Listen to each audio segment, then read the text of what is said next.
All right, you guys, here we are, chapter 10, test review. This is our second to last test, our second to last chapter. We have one more chapter to get through, and then we're done with this whole year. So what I did here is I already went and filled in all of these vocab words, and I need you to make sure that you know all of these and put on your note card anything that you think you might screw up. So this very first page is supposed to be very, very simple. I give you a word bank, and you need to be able to make sure you can identify each of those.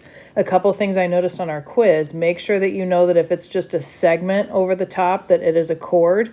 Make sure you know if it is an arrow over the top, that it is a secant. I remember on the quiz a lot of us mixing those two up. CW right here without arrows is just a chord. Okay, CW or WC right here with arrows is a secant. That is the difference. Another thing I wanted to point out is SA, which goes right here. That is a radius because it connects the center to the outside of the circle, okay? That is a radius. The difference between that one and WD, which goes from one side through the center to the other, that is a diameter, and it seems like we messed that up also. So be careful about that, okay? Letter E is a point of tangency, and that is because that is the one point that the tangent line touches the circle. Okay, and I have a couple more a different picture down here, but make sure that you can identify those vocab words and pause the video if you need to. Number 16 through 19, let's talk about what our objective is for this. I want you to find a diameter, and you know that a half of a circle is 180 degrees. So therefore, if I tell you that this is 160 and you know that they add up to 180, we're just subtracting them, and you can probably do some mental math here. That gives us 20. How did I get 20? Because 20 and 160 adds up to 180, okay? On the flip side, what if we look at the other half circle? Over here is also 180 degrees, okay? And if this is 60, I should be able to figure out what that is. That is going to be 120, and that is because 120 plus 60 equals 180, okay? And so therefore, you should be able to answer any question about this circle knowing that I have all of these things plugged in. And yes, if this is 60, that means this is 60, and the reason for that is because these are called central angles, okay? If you were wondering about vertical angles, yes, we do have some of those in other questions, like these are vertical. Therefore, I know if this is 50, then this is 50 down here. I'm going to fill that in case you were wondering about that, and then I'll come back to this. Yes, these are vertical angles. We do not have vertical angles here because, look, here's a straight line, and then this is not straight. So we do not have vertical angles up here that we can look at. Just wanted to point that out and remind you about the vertical angle thing, okay? Now let's talk about L-U-E. We need to be able to trace this with our finger. So starting at L, going through U and ending at E, that is exactly half the circle that I have highlighted, and that, my friends, is a semicircle, which is 180 degrees. Okay, starting at E, ending at U means trace your finger between E and U. What number do I have there? It's 20. Very simple. Okay, what about B and E? So if I go from B to E, what number is that? 120. Very good. And then last one, BLE, starting at B, going through L and ending at E. I need to add up all of those red degree measures. Okay, so this is the entire pizza crust. It wants to know how many degrees. It's way more than 180, right? It's more than half the pizza. I'm adding 60 and 160 and 20, which gives me, I think, 240. You can check me on that with your calculator if you need to, okay? 20, 21, 22, 23 are very similar. I want to once again kind of remind you about the diameter here. This is a half a circle. So if this is 50, we can subtract from 180 to get 130 right here. And I already filled in my bow tie angles right here. If this is 50, this is 50. That's great. Now let's look at this half of the circle. Okay, I know that there's 50 here, and I know that there's 82 here, which means I should be able to figure out this tiny little piece. Okay, that piece I'm going to take 180, and I'm going to subtract 82, and I'm going to subtract 50, and I think I get 68. Let me think about this for a second. 180 minus 60, or 82. minus 50. I think it's 68. Oop, 48. Added wrong. My bad. 48. That's why we always use our calculator. Thanks for listening. Anyways, so very quickly between V and C, where is that? VC is right here. I'm adding those two pieces of pizza. One of them is 50, one of them is 82. That makes 132.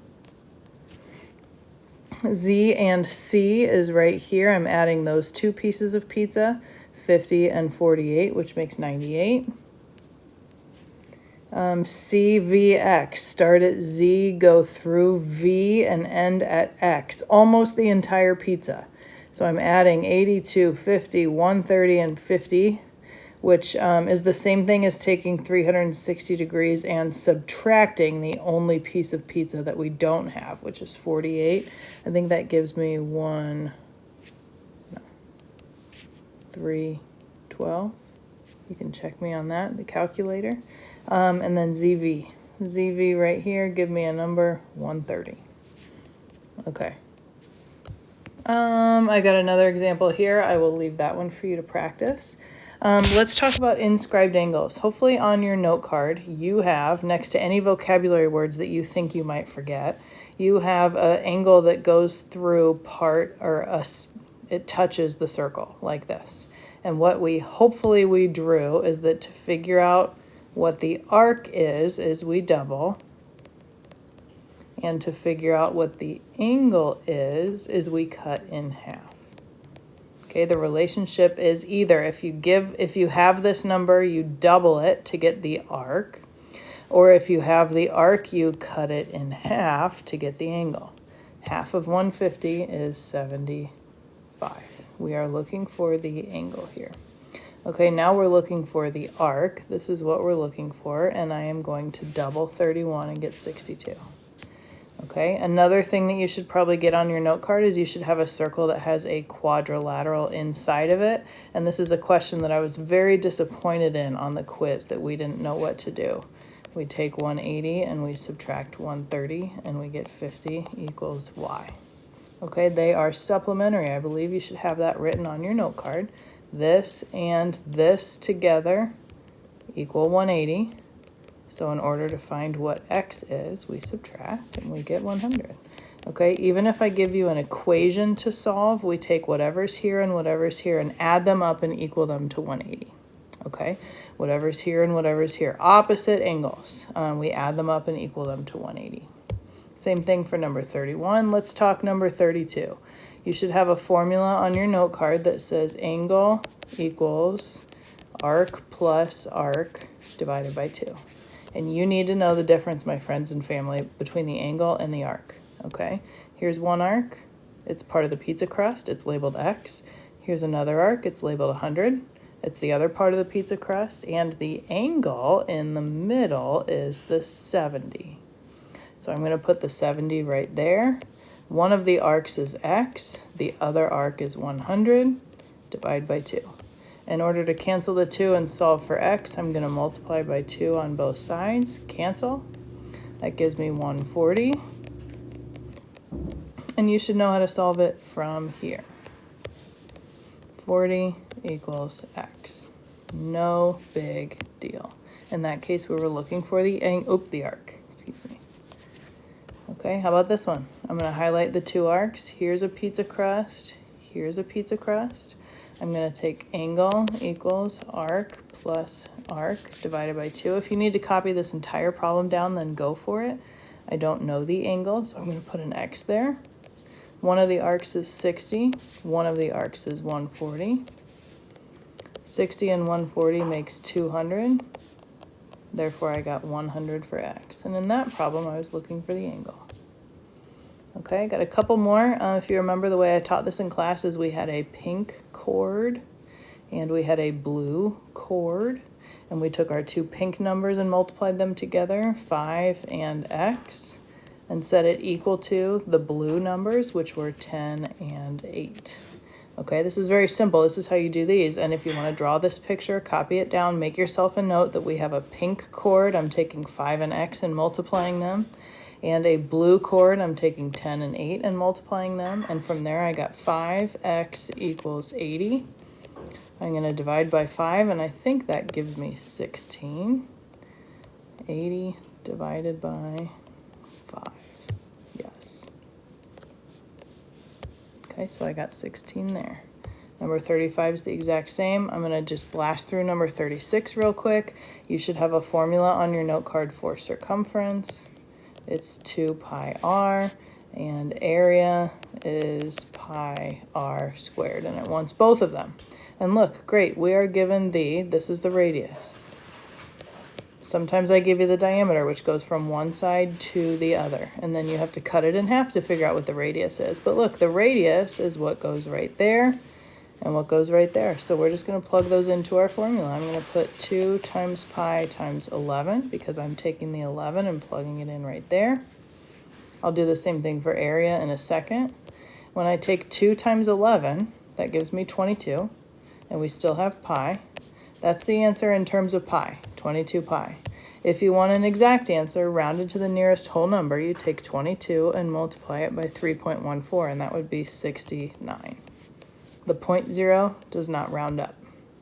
Okay, how about area? When I take my 11 and I plug it in right here, I'm going to take pi times 11 squared.